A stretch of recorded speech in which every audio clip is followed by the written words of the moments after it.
അവിഹിതത്തിന് വേണ്ടി ഇപ്പോൾ കൂടുതലും കൊല ചെയ്തുകൊണ്ടിരിക്കുന്നത് സ്ത്രീകളാണ്. ജൂൺ 18 പൂനെയിൽ ലോഹ്ഗഡ് കോട്ടയിൽ ട്രക്കിങ്ങിന് പോയ ഒരു യുവാവ് മുകളിൽ നിന്ന് വീണ് മരിച്ചു. 340 അടി താഴ്ചയിലേക്ക് വീണാണ് മരിച്ചത്. ആദ്യം സ്വാഭാവിക മരണം എന്നാണ് കരുതിയത്. പിന്നീടാണ് മരണത്തിന്റെ ചുരുളുകൾ അഴിഞ്ഞ് കൊലപാതകമാണ് എന്നുള്ളത്. ഈ മരണപ്പെട്ട യുവാവ് രാജസ്ഥാൻ സ്വദേശിയാണ്. വലിയൊരു കോടീശ്വരനാണ്. 26 വയസ്സ്. കേതൻ അഗർവാൾ എന്നാണ് പേര്. അദ്ദേഹം ഒരു റിയൽ എസ്റ്റേറ്റ് വ്യാപാരിയുടെ മകനാണ്. നവംബറിൽ വിവാഹിതനാകാൻ പോവുകയായിരുന്നു. അദ്ദേഹം വിവാഹം ചെയ്യാനിരിക്കുന്ന പ്രതിശ്രുത വധുവും കൂട്ടുകാരും ഒക്കെ ഒരുമിച്ച് ഈ പ്രതിശ്രുത വധുവിന്റെ ബർത്ത്ഡേ ആഘോഷിക്കാൻ പോയതാണ്.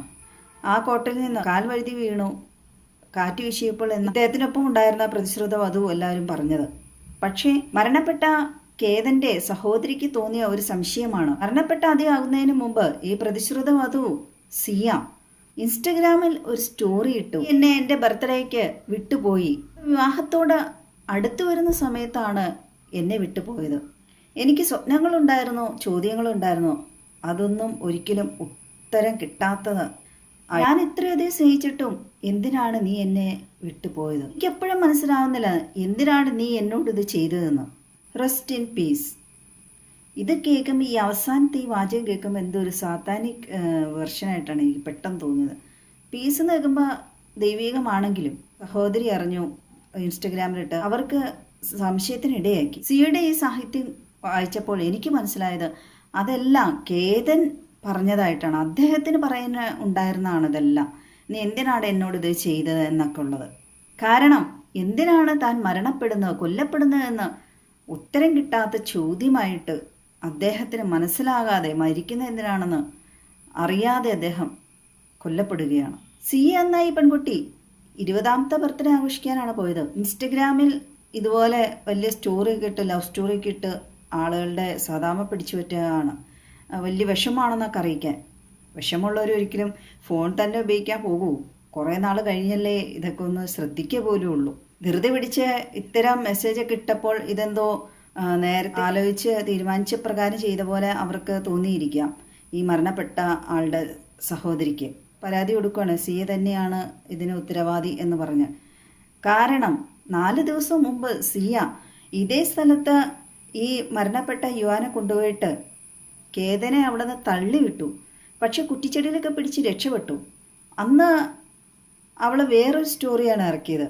പാമ്പിനെ കണ്ട് ഭയന്നിട്ട് ഉന്തിവിട്ടാണ് പാമ്പിൻ്റെ അടുത്തുനിന്ന് ഈ യുവാവിനെ. കേതൻ്റെ അമ്മ പലതവണ പറഞ്ഞാണ് പോകരുത് പോകരുതെന്ന് പറഞ്ഞാണെന്ന്. എന്നിട്ടും മരണത്തിലേക്ക് പോയി. സിയ കാമുകനായ ചേതൻ ചൗധരിക്ക് വേണ്ടിയാണ് പ്രതിശ്രുതവനെ വധിച്ചു കളഞ്ഞത്. അവർ രണ്ടുപേരും കൂടെ ചേർന്നാണ് ഉന്തിവിട്ടതെന്നാണ്. പോലീസുകാർ CCTV ദൃശ്യങ്ങളൊക്കെ പരിശോധിച്ചു. അതിൽ അവിടെ ഭയങ്കര ചൂടാണ്. ഈ ചേതൻ ചൗധരി മുഖമൊക്കെ മൂടി ഈ അതിശൈത്യമുള്ള സ്ഥലത്ത് ധരിക്കുന്ന വസ്ത്രമൊക്കെ ഇട്ടുകൊണ്ട് കയറിപ്പോകുന്ന ഒരു വിഷ്വൽ കിട്ടി. അങ്ങനെയാണ് അയാളിലേക്ക് എല്ലാം നീണ്ടത് കേസന്വേഷണമൊക്കെ. കാമുകനും സിയും കൂടെ ഈ കേതനെ തള്ളിവിട്ട ശേഷം അടുത്തുള്ളവരെയൊക്കെ പോയി അറിയിക്കുമായിരുന്നു. 3 പ്രാവശ്യം ഇതിനു മുമ്പ് ട്രൈ ചെയ്തിട്ടുണ്ടെന്നാണ്. ഇവരെ ഓൺലൈൻ വഴിയൊക്കെ സെർച്ച് ചെയ്ത് എങ്ങനെ ഒരു മനുഷ്യനെ കൊല്ലാം, ഏതൊക്കെ രീതിയിലാണ് എളുപ്പം, അങ്ങനെയുള്ള പലതും. പിന്നെ ഒരു തവണ ഇവര് ടൂറൊക്കെ പോകാൻ വേണ്ടി ബാലിയിലേക്ക് പോകാൻ വേണ്ടി CM സഹോദരനും പാസ്പോർട്ടെല്ലാം റെഡിയാക്കി എല്ലാവരുടെയും ഒരുമിച്ച് ഒരു പെട്ടിയിലോ മറ്റോ സൂക്ഷിച്ചു വെച്ചാണ്. പക്ഷേ കേതൻ്റെ മാത്രം പാസ്പോർട്ട് കണ്ടില്ല. അങ്ങനെ ആ പോക്ക് മുടങ്ങിപ്പോയി. അത് മനഃപൂർവ്വം മുടക്കിയാണെന്നാണ്. കേതനെ എങ്ങനെയെങ്കിലും വകവരുത്തണം. കേതനെ വകവരുത്തേണ്ട ആവശ്യമുണ്ടായില്ല.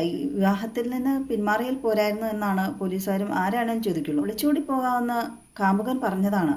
പക്ഷേ കുടുംബത്തിന് അത് നാണക്കേടാവുമല്ലോ എന്നോർത്താണ് അങ്ങനെ ചെയ്യാത്തത്. ഇപ്പം നല്ല കേടാണല്ലോ അല്ലേ? ഇപ്പം എന്ത് നല്ല പേരാണ് ഉണ്ടാക്കിയേക്കണത് കുടുംബത്തിന്. കുടുംബത്തേക്ക് കൂടെ അങ്ങ് സോപ്പിടുവാണ്. മമത കിട്ടാനായിട്ട് ചെയ്യണേന്നാണ് പറഞ്ഞായിരിക്കും ഒരു പക്ഷേ. എന്നാലേ ജാമ്യത്തിലേക്ക് എടുക്കാൻ പോകും. മരണപ്പെട്ട കേതൻ ഈ വിവാഹം നിശ്ചയിക്കുന്നതിന് മുമ്പ് അച്ഛനോട് പലതവണ ചോദിച്ചാണ് ഈ പെൺകുട്ടി ഇങ്ങനെയുണ്ട്. അച്ഛൻ നിർബന്ധിച്ചാണ് ഈ വിവാഹത്തിന് സമ്മതിച്ചത്. നേരത്തെ മുതൽ ഫാമിലി ഫ്രണ്ട്സാണ്.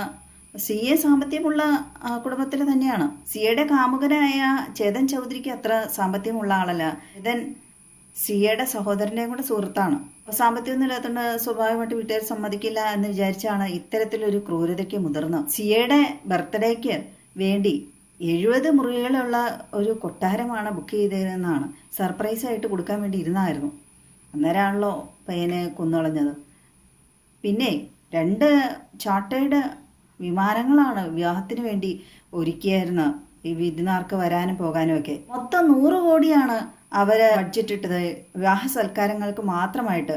ഒരു കൊട്ടാരം, 17 കോടിയുള്ള കൊട്ടാരം വരെ ബുക്ക് ചെയ്ത് വെച്ചു. പെട്ടെന്ന് അത് കേട്ടപ്പോൾ എനിക്ക് ആ നാട്ടിലെ പാവപ്പെട്ട ജനങ്ങളോ, ലക്ഷങ്ങളല്ലെങ്കിൽ പോലും എന്തെങ്കിലുമൊക്കെ പാവങ്ങൾക്ക് കൊടുത്തായിരുന്നെങ്കിൽ. മരണപ്പെട്ട കേതനം അച്ഛൻ്റെ ബിസിനസ്സിൽ പങ്കാളിയായിട്ട് അച്ഛനെ സഹായിച്ചു. ഒരു കേതൻ ആ CAയുമായിട്ട് അവസാന നിമിഷങ്ങൾ പങ്കുവെക്കുന്നത് കണ്ടിട്ട് വിഷമം തോന്നും. കാരണം ആ പയ്യനെ അറിയണല്ലോ, അവസാന നിമിഷങ്ങളാണ്, തന്നെ കൊല്ലാൻ വേണ്ടിയാണ് കൊണ്ടുപോണത്. തൻ്റെ കാലിയാണ്, എൻ്റെ ഭാഷയിൽ പറഞ്ഞ കറുത്ത വസ്ത്രമാണ് ആ സ്ത്രീ സിയ ധരിച്ചിരിക്കുന്നത്. അത് തന്നെ എനിക്കെന്തോ ഒരു നേരത്തെ തീരുമാനിച്ചാണ്. 6 മാസം മുമ്പേ സിയയും കാമുകനും ഈ കേതനെ വകവരുത്താൻ വേണ്ടി തീരുമാനിച്ചാണെന്നാണ്. കഷ്ടമുണ്ടല്ലേ, വല്ലവരും വളർത്തി വലുതാക്കിയ ഒരു മകൻ.